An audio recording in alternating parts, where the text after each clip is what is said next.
fotos. Ya comienza el circo pronto. Tenemos domadores, marionetas. Bienvenidos a Son Cubano, un programa del Consejo para la Transición Democrática en Cuba, un espacio de información y reflexión sobre el pasado, presente y futuro de la isla.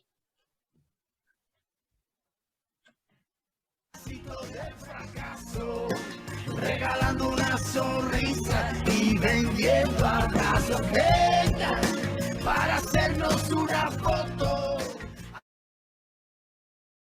Bienvenidos a Zoom Cubano. En esta nueva emisión trataremos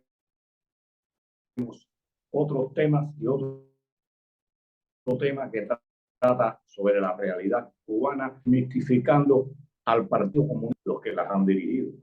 Me acompaña, como siempre, mi amigo y colega Hernán Alberro. ¿Qué tal, Hernán? Hola Pedro, ¿cómo estás? Hoy por ahora con imagen y sonido, así que muy contento. Por acá, como yo te digo siempre, tranquilo. Mira, hoy vamos a tocar un tema que es tabú en Cuba.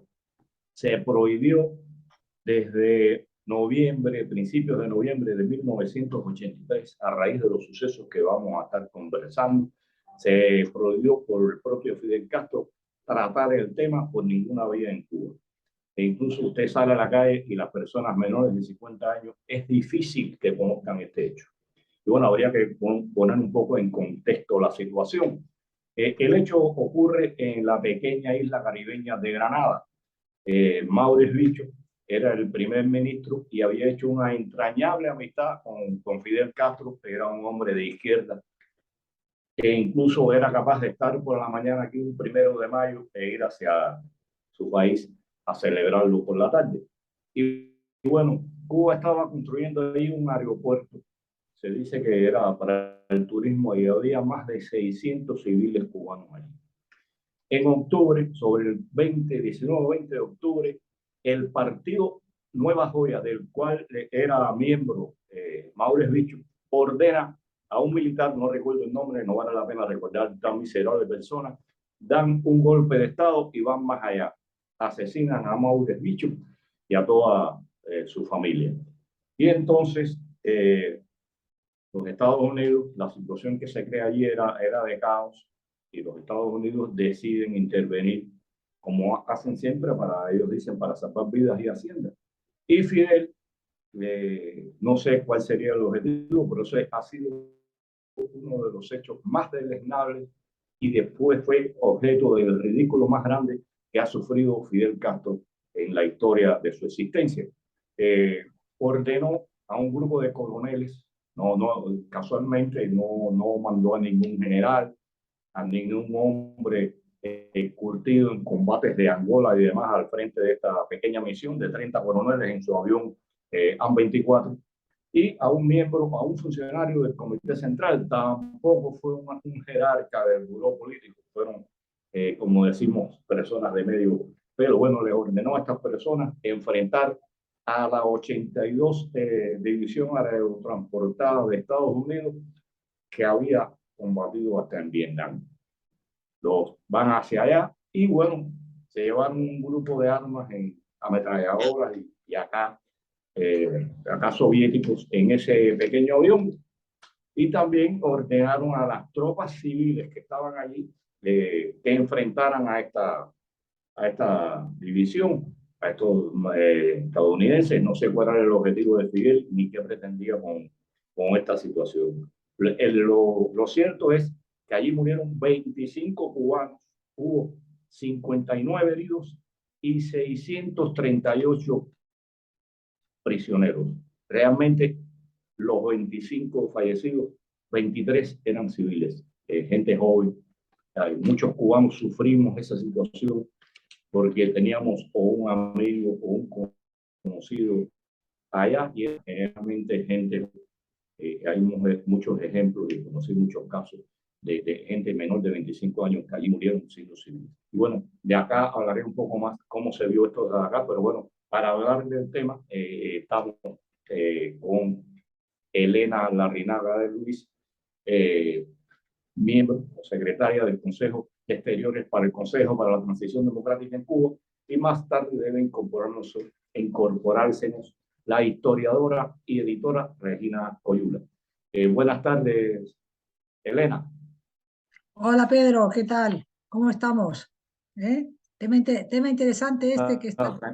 Tranquilo. Tranquilo, tranquilo. Tema que es un tema que está un poco como de cierta actualidad, ¿no?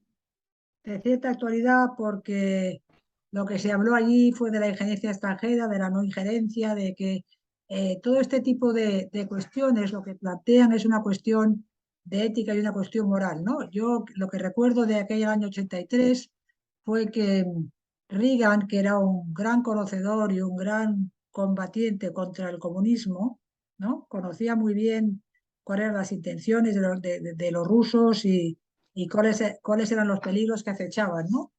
Y decidió aquella intervención en Granada, digamos que sus detractores dicen que la justificación fue los estudiantes que había en Granada, allí, que había estudiantes americanos, ¿no? Que se preocupaba por ellos. Pero bueno, que esa fue la justificación. Pero hay que entender también que en ese momento los Estados Unidos tenían muy recientes los rehenes de Irán, ustedes se acordarán, ¿no? Que aquellos rehenes que estuvieron en la embajada en Irán, que estuvieron, que yo creo que fue casi como un año y pico, ¿no? Fueron como, creo que más de 400 días, ¿no? O sea que todo eso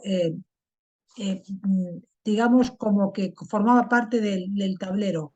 Y luego que yo creo que la cuestión que se plantea aquí, yo creo recordar también que fue la Organización del Caribe Oriental quien le pidió a los Estados Unidos que intervinieran porque el caos que se podía generar, esto yo creo recordar que eso estaba como a 100 kilómetros de la frontera de Venezuela, parece como que Reagan vio el futuro, ¿no?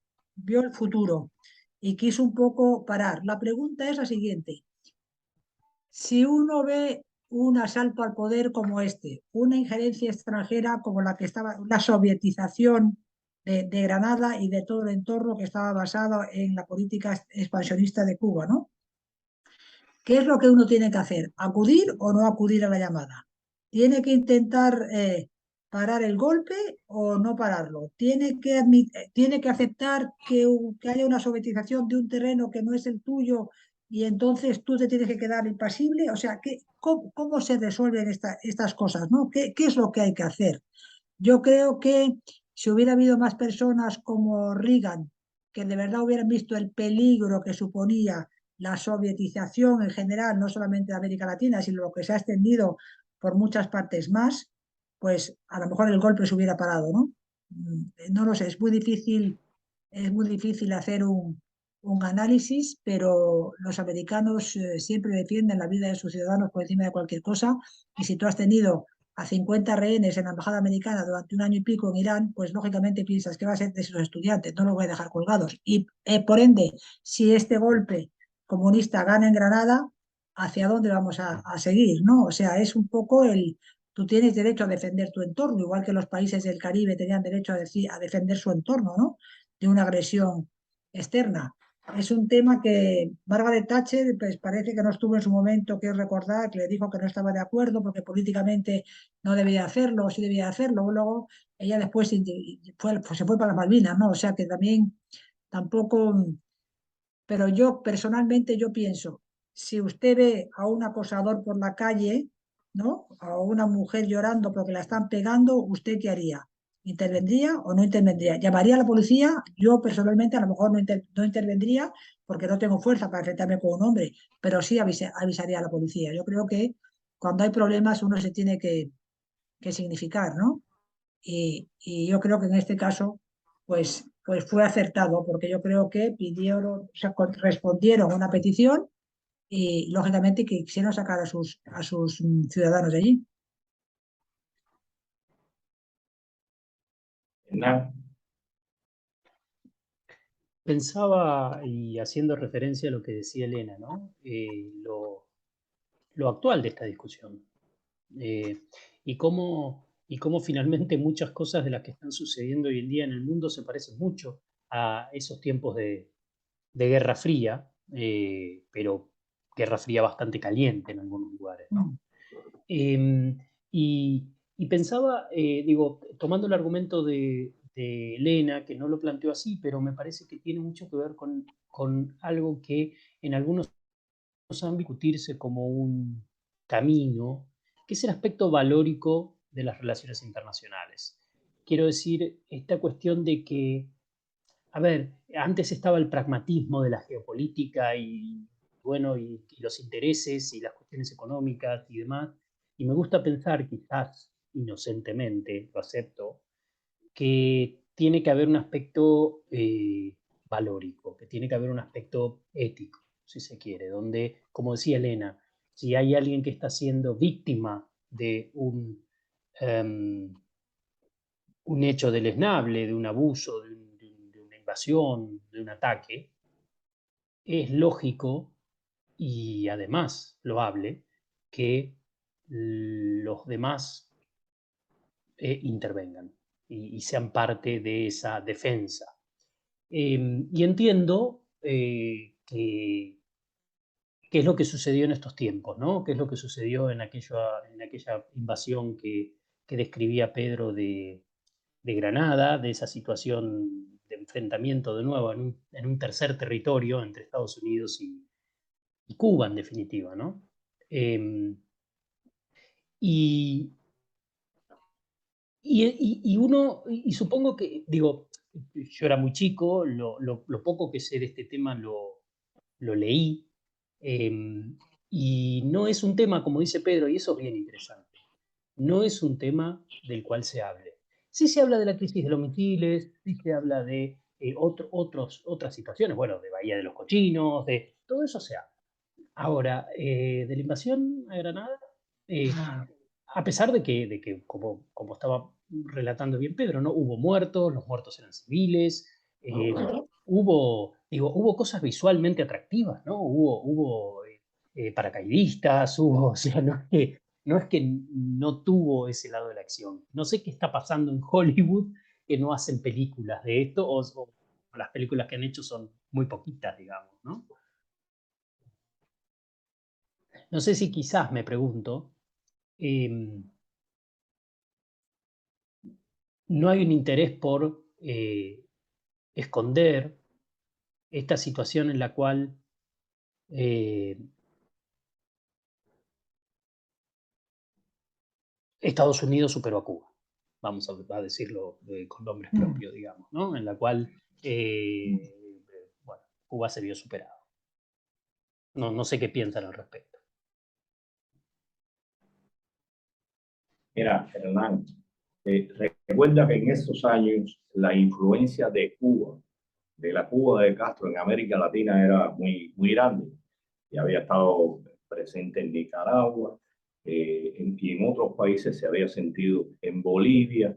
Y bueno, la izquierda latinoamericana estaba en auge en ese momento y los movimientos guerrilleros. Pienso que esto tiene que ver un poco el silencio que se hizo fundamentalmente en América Latina a partir del silencio que hizo Cuba, porque como tú dices, a mí me da gracia, ¿no? Estados Unidos es lo Fidel, y acá se dice que Girón fue la primera victoria de América Latina sobre el imperialismo, y realmente los que vinieron ahí eran cubanos, todos eran cubanos, o sea, tratando de darle una victoria sobre Estados Unidos que no existió. Sin embargo, allí, cuando realmente se enfrentaron, eh, lució mal. O sea, yo te decía que fueron dos hechos deleznables de Fidel. O sea, un hecho deleznable y un ridículo. No solo porque la primera, los militares que allí llegaron no tomaron ninguna de las medidas que Fidel ordenó. Y yo pienso que eso tal vez evitó que hubiera más muertos por parte de los civiles cubanos que fueron quienes se enfrentaron realmente a estas tropas. Y el gran ridículo de Fidel también no solo fue que se derrotaron, que perdieron y que humillaron a los coroneles que había allí, sino que él aupó y comparó a Pedro Tortoló, coronel, que iba al frente, o sea, fue al frente de esas tropas. ¿Por qué mandan a Pedro Tortoló al frente de las tropas? Porque Tortoló había sido asesor militar en Granada, y tenía mucha amistad con el hombre que dio el golpe de Estado. y por eso lo mandan ahí. Yo conocí personalmente a Tortoló como estaba en el servicio militar, un cubano hablándolo en buena ley, un tipo jodedor, disculpando la frase, un cubano reollo, y parece que ellos pensaron que, bueno, Tortoló iba a tomar el mando allí. Eso era también otra de las cosas que yo pienso que tuvo que ver con el golpe de Estado que le dieron a Maurice Bicho, de lo que a este hombre se le fue la mano y asesinó a toda la familia, pero la presencia de cubanos, de más de 600 cubanos allí, era preocupante, haciendo un aeropuerto y el vínculo o el entrenamiento militar que había allí. Y pienso que todo este conjunto, o sea, el ridículo de Fidel al alabar y comparar a Tortoló, o sea, Fidel Castro comparó a Tortoló con Antonio Maceo. Le dijo Témulo de Maceo. Y resulta que Tortoló fue el primero que echó a correr de los militares allí. Y, o sea, se frustró por todos lados. Pero pienso que la influencia de la izquierda cubana en América Latina fue lo que ha causado, es lo que ha causado el silencio sobre este hecho, que fue importante porque hubo muertes también militares estadounidenses, militares de Granada. Hubo más de 150, más de 200 personas muertas a partir incluso del golpe de Estado que dan en Granada. Y bueno, como decía Elena, Estados Unidos tenía reciente la situación de los rehenes y estaba Cuba presente ahí. Y pienso que también al Fidel mandar su avión personal con militares, esto aceleró la situación. Pero pienso que tiene que ver con la política dominante que tenía Cuba en la izquierda. Por eso hablamos de un poco en este programa, desmitificar la revolución y desmitificar al mito de Fidel Castro. ¿Qué tú crees, Elena? Mira, yo creo que también hay otra cuestión ahí. Fidel, que quiso hacer en Granada un poco lo que ha querido hacer Putin en Ucrania, ¿no? Llegar, besar el santo y ganar, ¿no? Y ponerte una medalla, ¿no? Porque también hay que tener en cuenta que yo estaba mirando cuándo se independizó Granada, fue en el año 74. O sea, Granada era un país que estaba como por institucionalizarse, ¿no? Y era muy fácil desestabilizar aquello, sovietizarlo y ganarte una posición, ¿no? Allí. Y nunca pensó que los americanos iban a contestar de esa manera, pensó que iba a ser un paseo militar, ¿no?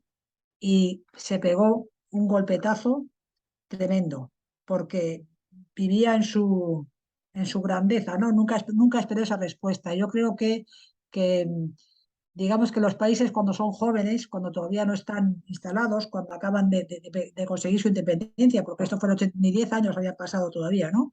Y para que un país se estabilice hace falta tiempo.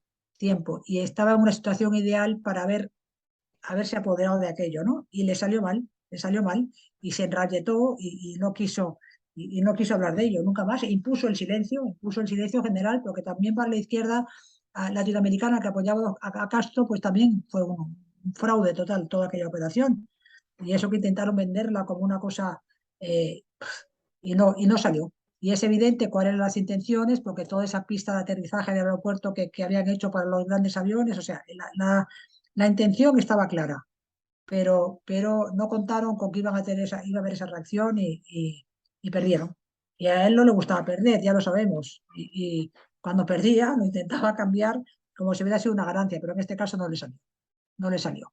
No le salió y yo creo que fue una cosa bastante positiva. Yo creo que como dije antes, que Reagan tenía muy claro, clarísimo, era un anticomunista convencido, igual que soy yo, porque las evidencias estaban ahí de lo que pasaba y de lo que ocurría y de lo que vendría si se les dejaba seguir adelante. Y bueno, y paró aquel golpe, porque hubiera sido un punto más de influencia soviética, ¿no?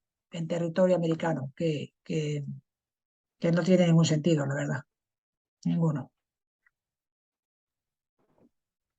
Mira, Y creo, tocaste un... dale, Pedro, dale. No, para una pequeña acotación. Elena tocó un punto ahí.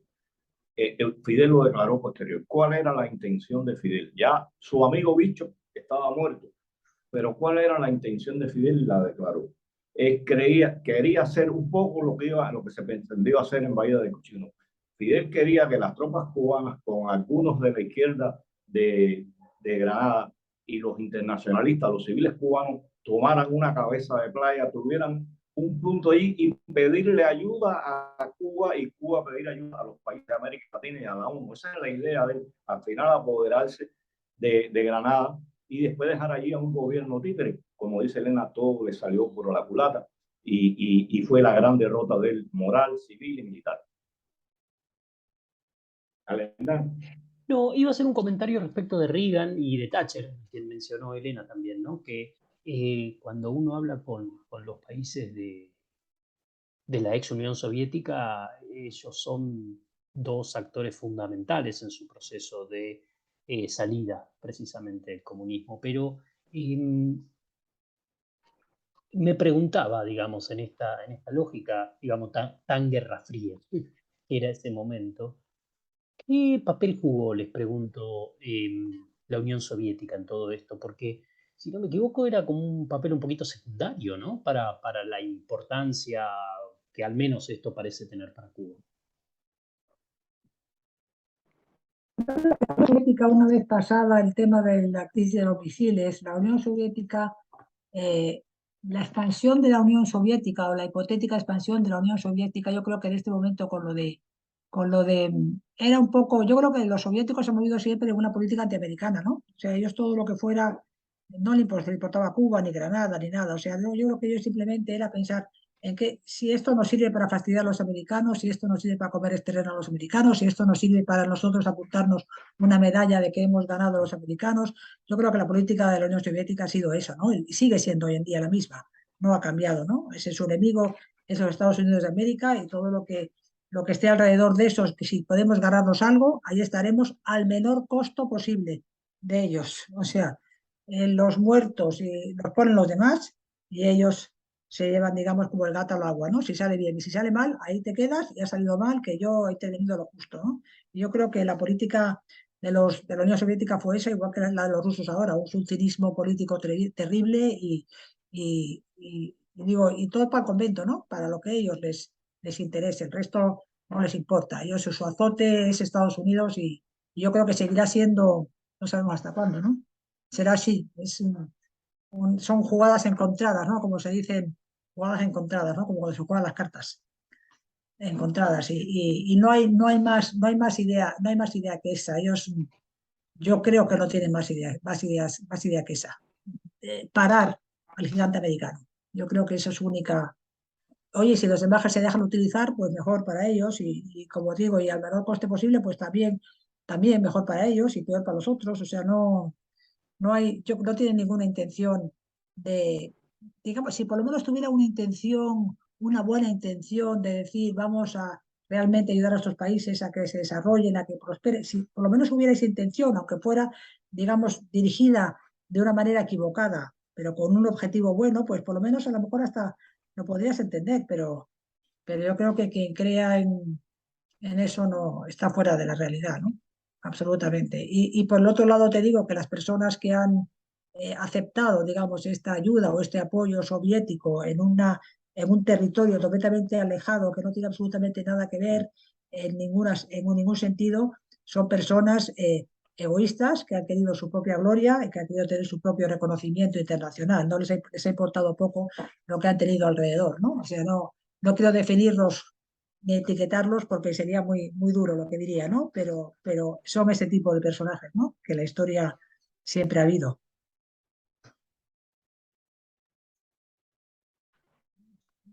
Pedro. Mira, Hernán, un poco vamos a hablar de por qué en Cuba esto es un tema tabú. En Cuba la repercusión de lo que sucedió en Canadá fue muy grande y fue muy negativa para Fidel y para el gobierno. Las noticias de saberse la realidad eran luctuosas, eran de los cubanos luchando ahí hasta morir. Incluso recuerdo mi hija más chica había recién nacido y le estaba preparando la cuna, armando la cuna en el cuarto y siento a Ortega, Sergio Ortega, un locutor desde antes de la revolución en el noticiero, diciendo que los cubanos estaban defendiendo el último reducto y terminó diciendo que los cubanos habían muerto todos abrazados a la bandera cubana. ¿Te imaginas eso? Yo me eché a llorar porque eran cubanos, ahí había, como te decía, 600 y pico de cubanos, y cuando tú oyes esa noticia, murieron y todo eso fue mentira, todo eso fue incierto, todo eso fue una manipulación descarada de la dictadura cubana. Y te voy a poner ejemplos, dos ejemplos del impacto que hubo acá. Se crearon comisiones municipales para visitar a los familiares de los que estaban muertos, de los que estaban desaparecidos, de los que estaban heridos, o sea, la información que yo tenía, y de los que estaban prisioneros. Tengo un amigo que participó en el municipio Cerro en esa comisión, que estaba integrada por el Partido Poder Popular, la Juventud, el MINIC, la FARC, o sea, una comisión. Dice que en los lugares que no se sabe cómo la gente se enteró de que ya tenían familiares vivos y estaban fiestando, pero dice que hubo de muchos lugares que ellos los votaron. Los familiares le decían horrores, porque dice que un caso le dolió mucho. La mujer decía, mi hijo tenía 21 años y era un contador. No pudo ni pasar el servicio militar porque tenía problemas para hacerlo. Y sin embargo, ustedes lo obligaron a morir allí, a combatir allí. Eso fue muy triste, fue muy duro. Y me hacía el caso de otra muchacha que su novio tenía 24 años, estaba en Granada y había muerto el muchacho. Y fue allí la comisión. El padre sí se dio cuenta que su hijo había muerto, pero la novia los llevó al cuarto, le enseñó el cuarto, es como estaba esperando para celebrar su boda. Y la gente dice, los 5 que estábamos ahí, no sabíamos cómo volverle a decir a esa muchacha, su novio, su futuro esposo ya no existe. Y quien se lo dijo fue el padre del muchacho. Le dijo, fulano está muerto, ¿no te has dado cuenta? Y esas comisiones iban acompañadas por una ambulancia y por médicos, y eso fue una repercusión muy grande y muy triste. Y como siempre, en los primeros días se ocuparon, fueron por allá a los 6, 7, 8 meses, lo más que hicieron por esos muchachos que fueron mártires, no fueron héroes, ninguno en Granada fue héroe, fueron mártires, fue ponerle nombre a una escuela, a un taller, y hasta ahí, y más nunca se ha hablado ni se ha reconocido a estos muchachos por parte del gobierno. Y eso tiene que ver también con el silencio y con el tabú que existe para hablar de Granada. Sí, tú has dicho una palabra que siempre decía Raúl Rivero cuando comentaba cosas de Cuba y cuando hablaba de la invasión de Granada, ¿no? Y la palabra mártir, la cantidad de vidas que se han perdido inútilmente por cuestiones que no debían haber sido, ¿no? Y él cuando hablaba de Granada hablaba de los mártires cubanos también, y más o menos contaba lo mismo que ha contado tú, Pedro. Unas historias tristísimas y durísimas de gente que murió por nada, por nada. Es terrible, ¿eh? Es terrible cuando uno piensa en la historia de Cuba y hasta dónde se ha podido llegar, ¿no? Hasta dónde se ha podido llegar. Y tantas vidas jóvenes cercenadas y cortadas, y ahora la gente no se mata a la gente así, pero la gente muere igual, de pena, de desesperanza y de falta de ilusión por eso digo esto ahora. Le hemos escrito al nuevo primer ministro sueco en este sentido, también hablándole como estamos preocupados también por la guerra de Ucrania y con todo este jaleo. Le hemos mandado una carta al presidente Zelensky en apoyo y solidaridad, y estamos haciendo también a la Unión Europea, pues moviéndonos un poco en ese sentido, ¿no? Que los enemigos están ahí. Ahora Putin no se llama comunista, pero se llama zarista o se llama imperialista o se llama lo que sea, ¿no? Y al final parece como si todo volviera, ¿no? Es muy duro, pero parece como si todo, ¿no? La cadena, esa espiral, ¿no? De la vida. Por eso yo pienso que todo ese tipo de comportamientos se deben de denunciar y se deben de cortar de raíz, porque si no es peor, ¿no? Es peor. Y hemos vivido unos años, yo creo, como después de la Segunda Guerra Mundial. Yo entiendo que fue terrible la Segunda Guerra Mundial y los muertos, y la gente ya no quería más violencia y no quería nada más, pero ha habido una cierta lasitud, ¿no? En la falta de la defensa de lo que había que defender, ¿no? Por eso hemos llegado hasta aquí. Por eso murió tanta gente en Granada por poner una cosa pequeña y tantas cosas más que han pasado en el mundo, ¿no?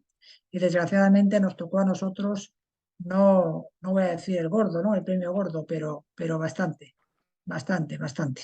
Y cuando oyes estas cosas te viene como todo encima y dices, qué horror, de verdad, qué horror, qué horror. Si les parece, cortamos aquí. Tenemos ahora un testimonio de Regina Coyula. Ella es periodista, editora de libros, y le preguntamos, y aquí está su testimonio, hablando sobre cómo vivió ella desde Cuba, trabajando de hecho en el Ministerio del Interior, aquellos días de la invasión de Granada, y qué impacto tuvo en su vida, en lo personal, en lo profesional, cómo sus sensaciones, cómo fueron sus sensaciones durante aquellos días turbulentos en Cuba. Y bueno, aquí tenemos su testimonio para luego continuar conversando con... Buenas tardes para todos los que escuchan este programa. Mi nombre es Regina Coyula, soy cubana, licenciada en historia, pero no me dedico a eso, aunque me gusta mucho, me dedico al trabajo de edición literaria.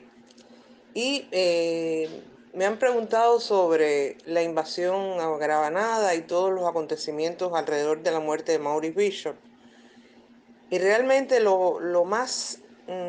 que primero viene a mi mente cuando pienso en ese momento es a un locutor de la televisión cubana diciendo con frase lúgubre que los últimos reductos de cubanos murieron abrazados a la bandera en Granada, defendiendo la independencia de Granada. Y me pongan en contexto eso, estamos hablando del año 1983. A mí se me salieron las lágrimas en ese momento. Por supuesto que estaba segura de que los americanos habían hecho una intervención y habían acabado con la vida del primer ministro Bishop.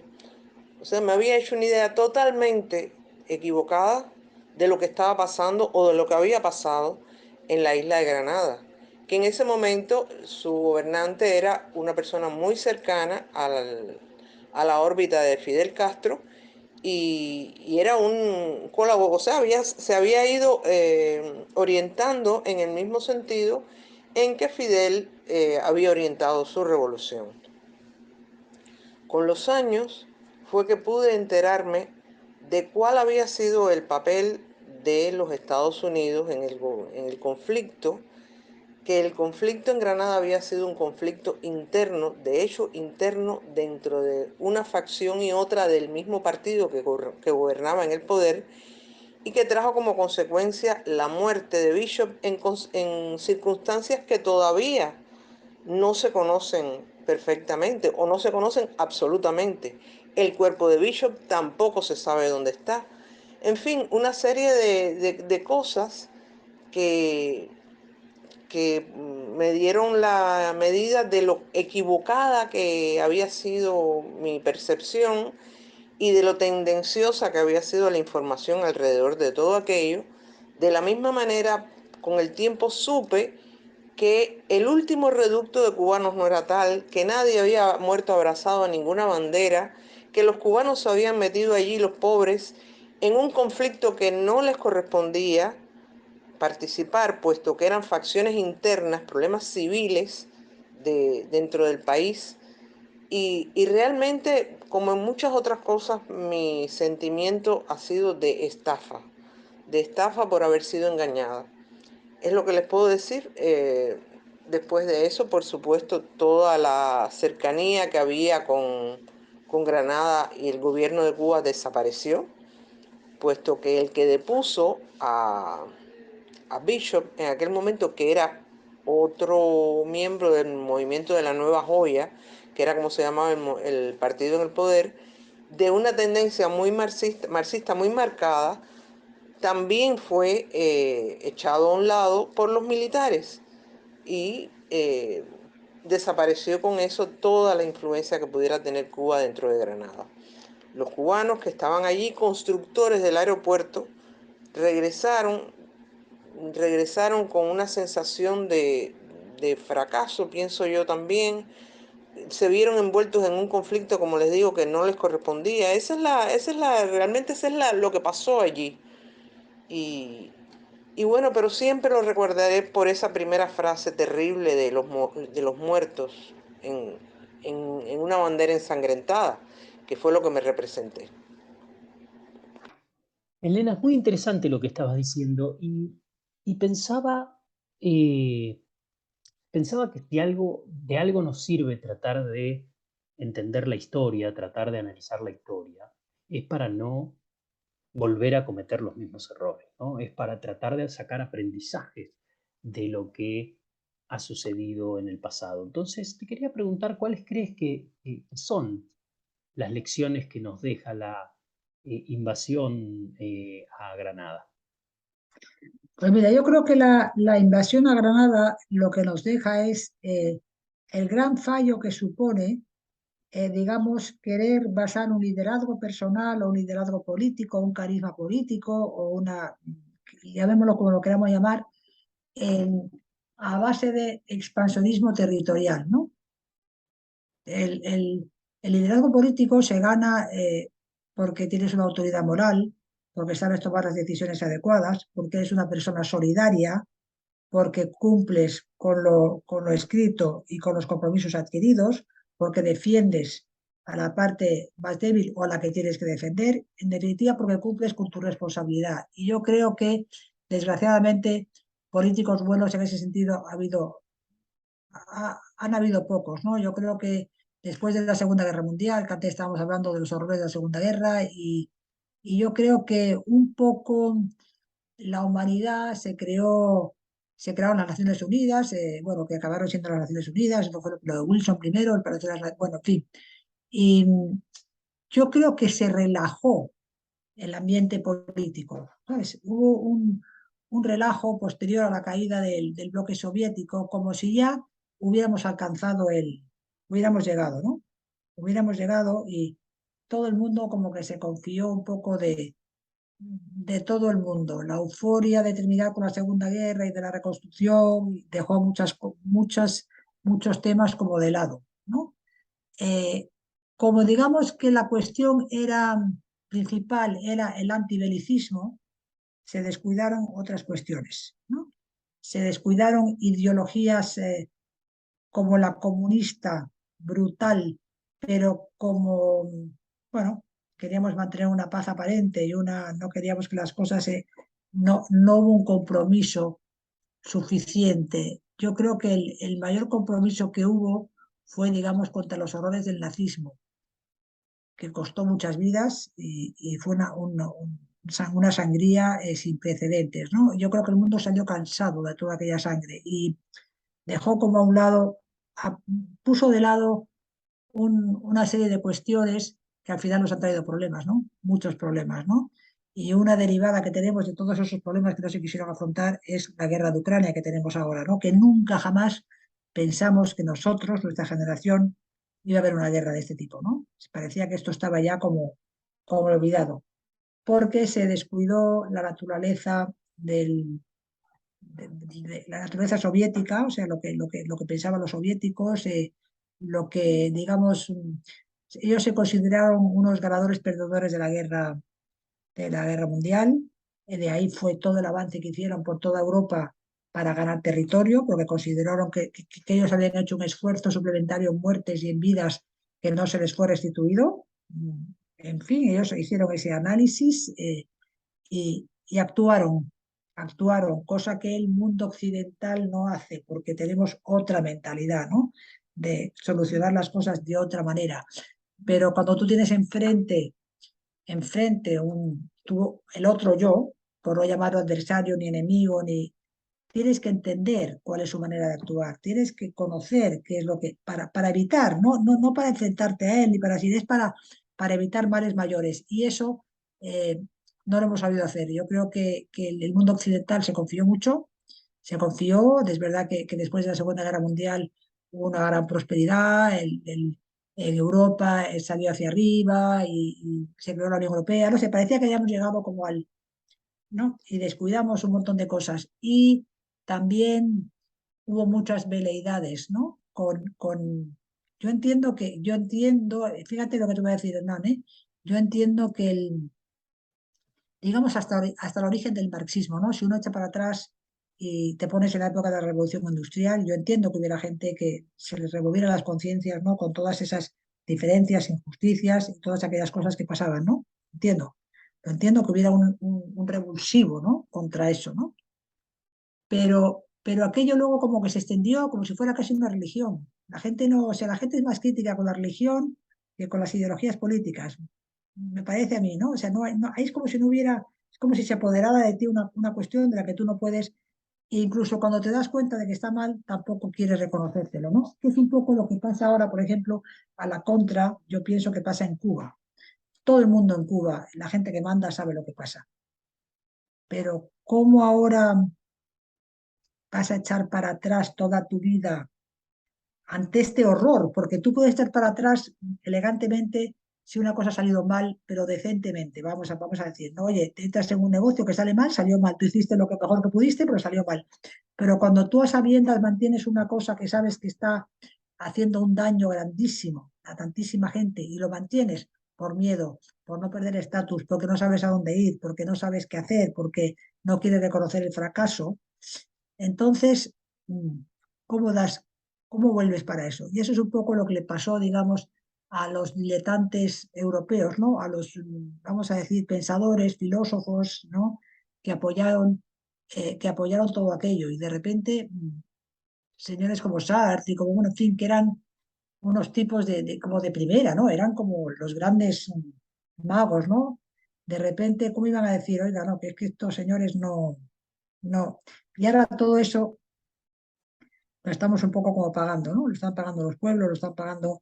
Y en su momento, pues tampoco se quiso parar mucho a el tema de Rusia. Yo considero, por ejemplo, que el tema de los alemanes, o sea, la relación de los alemanes con los rusos ha sido, para mi gusto, fallida. Yo, fíjate, yo me enteré ya muchos años, hace como 10 o 15 años, en un viaje que hice a Berlín para una cosa que me llevaron, de la amistad tan grande que tenía Schröder con los rusos. Digo, pero ¿cómo Schröder? Pero ¿cómo pues, va a ser tan ingenuo yo no te estoy diciendo que seas enemigo, pero no te pongas en manos de ellos para que ¿sabes lo que te quiero decir? Entonces ahora tiene un arma fantástica, o sea, es que no tiene que tirar bombas, porque cierran el gasoducto ya han hundido a todo el mundo, ¿no? O sea que eso ha sido una especie, yo creo, de exceso de confianza del mundo occidental, ¿no? Nosotros hemos ganado y el no querer ver, ¿no? O el pensar que... y aquí y aquí nos encontramos, y ahora ¿qué hacemos? En vez de ser todos solidarios unos con los otros, pues bueno, cada uno tira con un poco de su cuerda y es complicado, hombre. Lo que pasa que sí que es verdad que la Unión Europea sí se ha puesto a una ahora, ¿no? Para apoyar a Ucrania en contra de Rusia, pero para apoyarla también como así, como con un poquito de reparo, ¿no? Porque yo creo que si hubiera apostado más fuerte desde el principio, no, que a lo mejor la cosa hubiera ido mejor. Entonces, o sea, me parece a mí, ¿eh? Me parece a mí que el primer avance fue un poco timorato, ¿no? Fue un poquito timorato. Yo creo que si se hubiera echado un poquito más la carne en el asador, a lo mejor no se hubiera llegado hasta aquí. No lo sé, es muy difícil de calibrar, ¿no? Claro, Pero es que es un equilibrio muy difícil, ¿no? Eh, de hecho, digo, volviendo a Granada, entre el golpe y la invasión hubo unos años, ¿no? O sea, mm, no es que esto pasó, si bien la invasión en sí, digamos, este enfrentamiento bélico duró 4 mm, días, mm, fue un proceso que también se fue desarrollando a lo largo del tiempo. Y es muy difícil, es una sintonía muy fina mm, donde uno sabe que si dice cosas de más puede ser una provocación, si dice cosas de menos puede quedar muy blando y ceder mm, espacio para que el otro avance.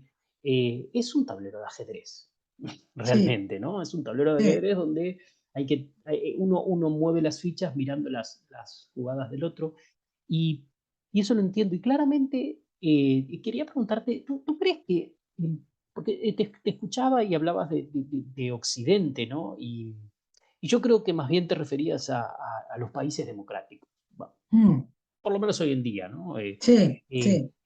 y, y me pregunto, ¿tú crees que las democracias tienen una debilidad en este sentido?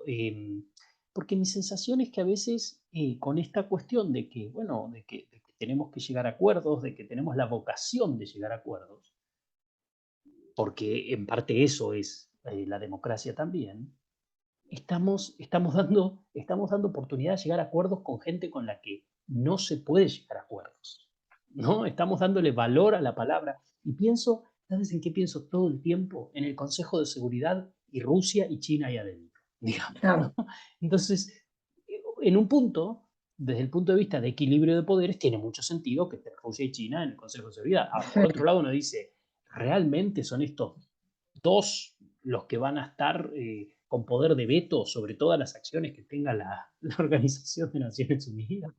Es un poco difícil, ¿no? Sí. Yo creo que el Consejo de Naciones Unidas tenía que reinventarse, porque el objetivo de Naciones Unidas era evitar los conflictos bélicos, ¿no? Y no ha podido ser.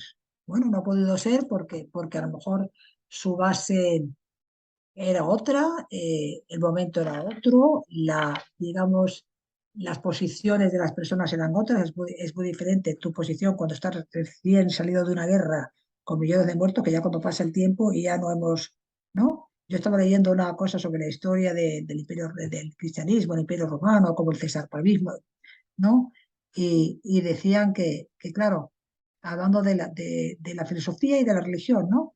Y decían claro, que Sócrates y Jesucristo fueron las únicas personas que no dejaron nada escrito, ¿no? Que creían en la oralidad, no en la escritura, ¿no? Y que por eso después se empezó a escribir sobre todo, sobre la filosofía griega, sobre la doctrina cristiana, para, digamos, sintetizarla y ponerla en un papel, ¿no? Entonces, yo creo que ahora hay que hacer lo mismo con Naciones Unidas. O sea, todas esas personas que crearon aquello ya no están, tenían otra mentalidad, era otra cosa, era otro mundo, ¿no? Vivimos en un mundo globalizado, donde todo está conectado, donde las posibilidades para el bien y para el mal son enormes, ¿no? Y donde yo creo que hace falta de verdad una legislación internacional, pero con carácter imperativo. ¿Sabes lo que te decía? O sea, no decir recomendamos, recomendaciones, no. Dotemos al Consejo o dotemos a Naciones Unidas o como quieran llamarlo, de verdad, de una capacidad punitiva, legislativa y por tanto punitiva. O sea, si usted hace esto, no le recomendamos que usted fuera y se acabó.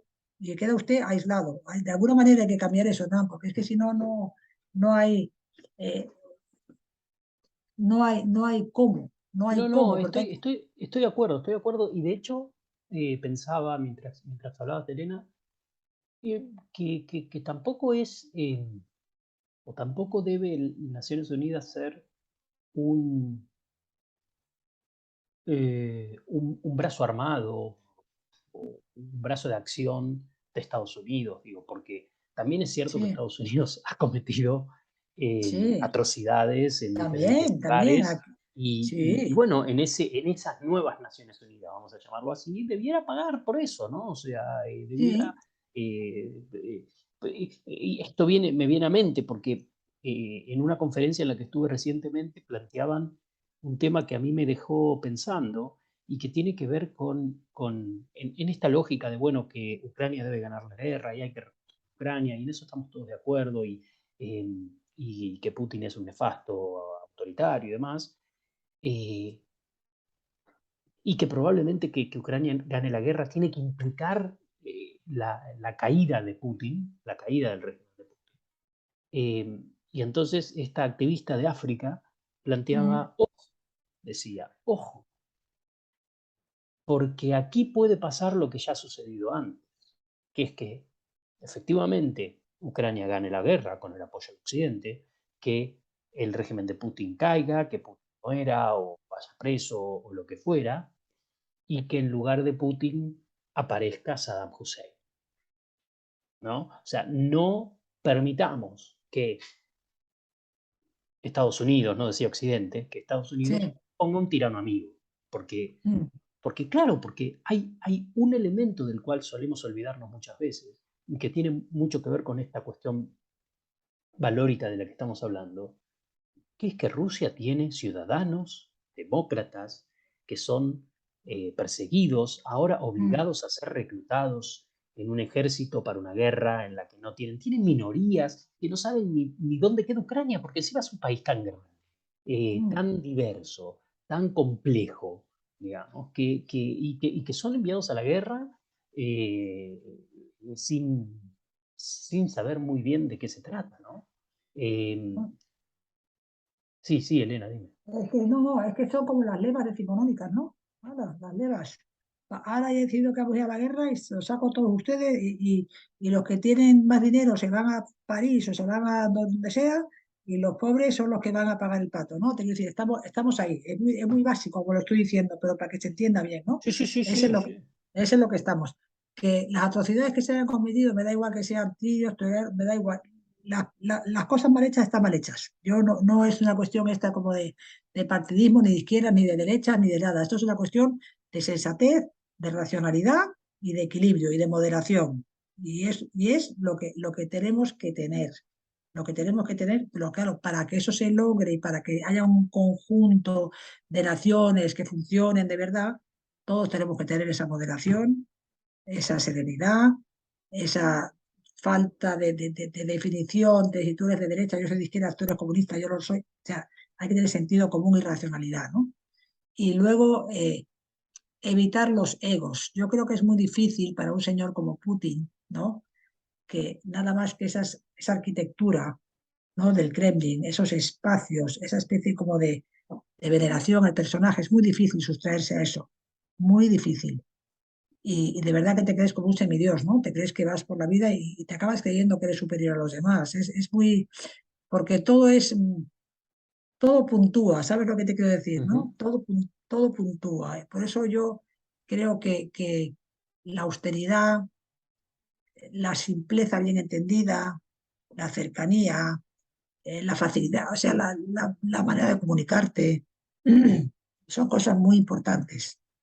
Muy importantes porque marcan la personalidad de la gente, ¿no? Y hablábamos recién, y ya vamos llegando al final, Elena, pero hablábamos recién fuera del aire sobre los liderazgos, ¿no?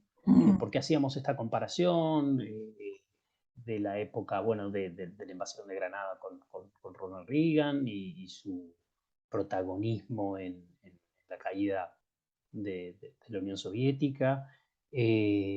Margaret Thatcher estaba ahí en el Reino Unido. Estaba Juan Pablo II en el Vaticano. Eh, entonces, me pregunto, ¿cuál es el rol de los liderazgos en estos equilibrios, digamos, en la búsqueda de estos Claro, acuerdos? claro. Es que yo creo, por ejemplo, que también el concepto de liderazgo tiene que cambiar, ¿no? Todavía somos muy atávicos en el concepto de liderazgo de la persona que tiene mucho carácter, de la persona que toma decisiones, de la persona que... Esas personas que son como llamativas, ¿no? Todavía es una cosa que está ahí, en el imaginario, ¿no? De las personas, ¿no? Yo creo en el liderazgo basado en la autoridad moral de la gente que no hace ruido, que hace lo que tiene que hacer, que es constante, que es perseverante.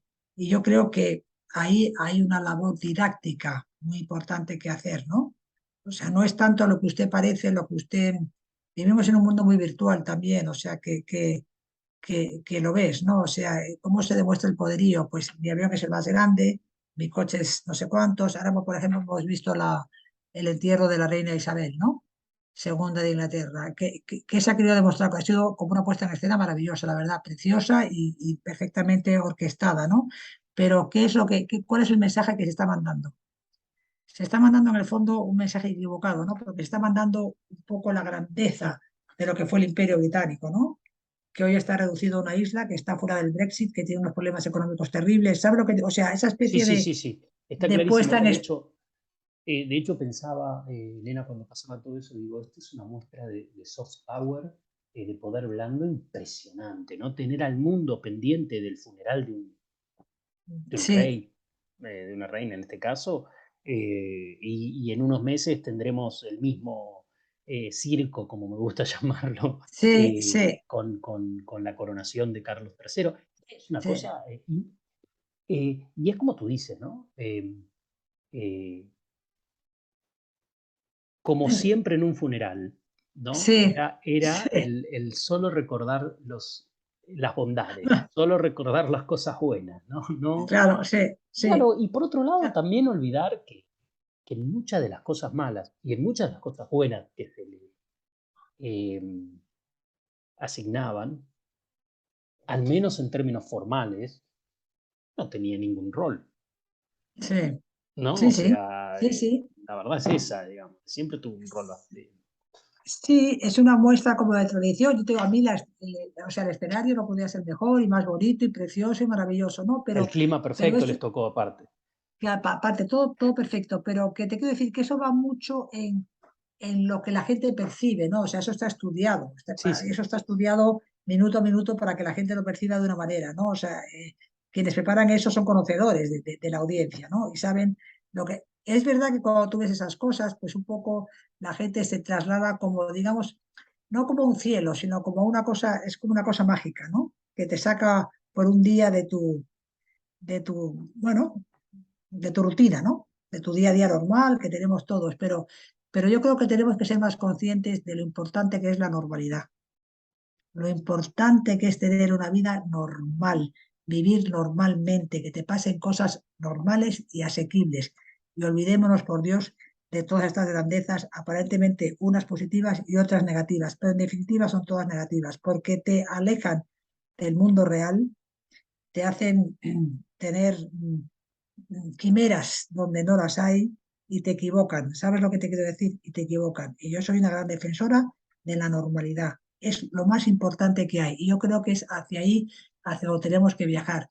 Mientras tengamos a gente que quiera basar su poderío en signos externos, me da igual que sean territoriales, que sean armas, que sea belleza, que sean uniformes, que sea, no sé, cámaras de televisión, no sé, me da igual. Lo importante es lo real, ¿no? Lo real es lo que está ahí y lo que marca, y el resto son todo disuasiones y elementos, bueno, que te distraen, ¿no? Pero que te alejan del sentido real de la vida, ¿no? Que yo creo que si estuviéramos todos más apegados a eso, nos comportaríamos de manera diferente, ¿no? Todo el mundo, ¿no? Gobernantes y gobernados, ¿no?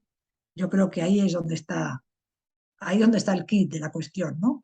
Y luego que también tenemos que quitarnos un poco si vivimos en un mundo que respeta los derechos humanos, donde todas las personas somos iguales ante la ley, tenemos los mismos derechos por nuestra naturaleza, en el fondo no se le debe dar más importancia a un señor que tenga un país más grande que a otro que tenga un país más pequeño, porque es como si le diéramos más importancia a un señor alto que a un señor bajo, o a un señor guapo que a un señor feo.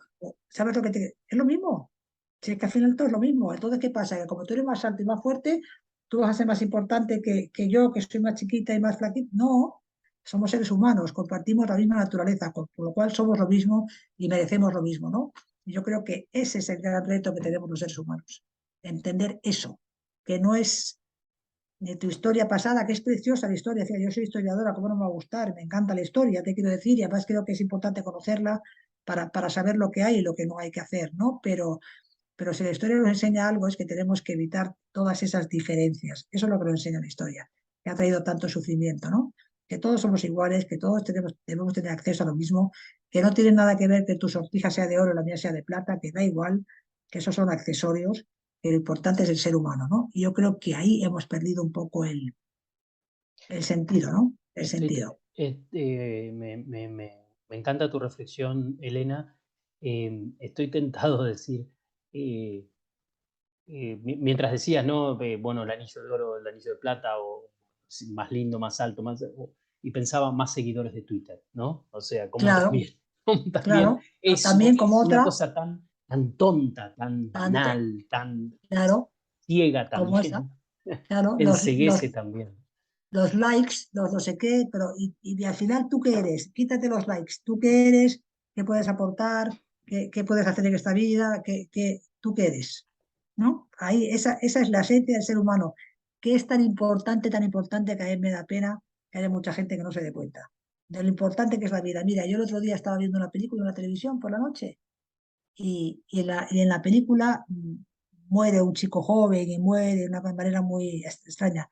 Le dicen a su padre, usted está, lo veo muy sereno ante esta, en la película, claro, ¿no? Ante este hecho. Y me dice, ¿usted es su hijo? ¿Por qué? Y me dice, probablemente mi hijo habrá muerto porque no ha sabido usar su vida. Como diciendo, tú tienes una vida, úsala bien, para el bien tuyo y de todos en general. Úsala bien porque es la que tienes y sabes lo que te quiero decir, y no la pierdas ¿no? Si eres un gobernante y has llegado hasta allí, pues por tus capacidades, por tus méritos, por supuesto, por todo, pero úsalo bien, no lo uses mal. Tienes la capacidad, lo tienes en tu mano, ¿no? De usarlo bien. Tienes una responsabilidad grandísima de hacerlo bien, ¿no? Y desgraciadamente, pero los que gobiernan son igual que nosotros, ¿eh? Porque somos todos iguales, o sea que unos más visibles que otros, pero al final Todos seres humanos. todos somos seres humanos, ¿no? Pero claro, cuanto más responsabilidad tienes, pues más tienes que demostrar, ¿no? Y ahí estamos. Y bueno, así seguir andando el camino y procurar que las cosas más o menos y huir del radicalismo. Yo creo que en estos momentos también no hay que polarizarse, ¿no? Hay que mantener la serenidad y la moderación y no, porque enseguida estás a favor de esto, en contra de esto, y hay que ver que no todas las razones para actuar son legítimas, incluso muchas veces las más cercanas a uno, dices, también tienen su parte. Eso también tiene su parte, ¿no? Yo creo que hay que ser objetivo en eso también. Uno está de un lado o de otro, pero en todas partes cuecen habas, como dicen aquí en España, y también eso hay que saberlo, ¿no? Hay que saberlo, hay que saberlo. Yo he sido poco corporativista en ese sentido, ¿no? Yo me acuerdo que yo, por ejemplo, cuando llegué a España, España era un país muy corporativista, ¿no? Claro, cuando tú vives una dictadura, pues estás conmigo, estás contra mí, ¿no? Y yo muchas veces decía a mis amigos, oye, si nuestro amigo Pepe es encantador, pero esto lo ha hecho muy mal, esto está mal hecho, no hay que defenderle por esto, hay que quererle y decirle, oye, esto está fatal, esto que has hecho está fatal, ¿sabes lo que te quiero decir? Y no entender como cariño y como amistad y como el pasar todo, ¿no? Porque entonces también fallamos nosotros, ¿no? La vida es un constante. Y ahí estamos, en la batalla diaria, Hernán, y ahí seguiremos, aquí seguiremos hasta que vayamos poco a poco consiguiendo nuestros objetivos, ¿no?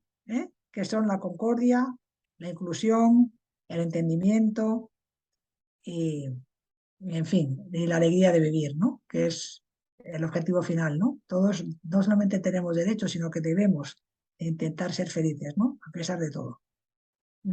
Comenzamos hablando de la invasión a Granada, seguimos hablando de los valores en la política internacional, hablamos de los derechos humanos, por supuesto, hablamos de la democracia, pasamos por Rusia, estuvimos hablando de Guerra Fría y terminamos hablando de las condiciones del ser humano. Estos son los programas que nos gusta hacer en Son Cubano, estos programas donde podemos recorrer diferentes momentos, diferentes temas que están vinculados a Cuba, porque Cuba fue protagonista de todo esto, pero que también nos hacen reflexionar incluso sobre nuestros comportamientos individuales y en qué medida esos comportamientos individuales contribuyen o no a la construcción de los sistemas que son los que deseamos, en los cuales deseamos vivir. Les agradecemos habernos escuchado en este programa y los esperamos en el próximo programa, como siempre, el próximo martes en Zoom Cubano para seguir entendiendo las diferentes situaciones que se viven en Cuba y que tienen cierto impacto en el resto del mundo. Muchas gracias.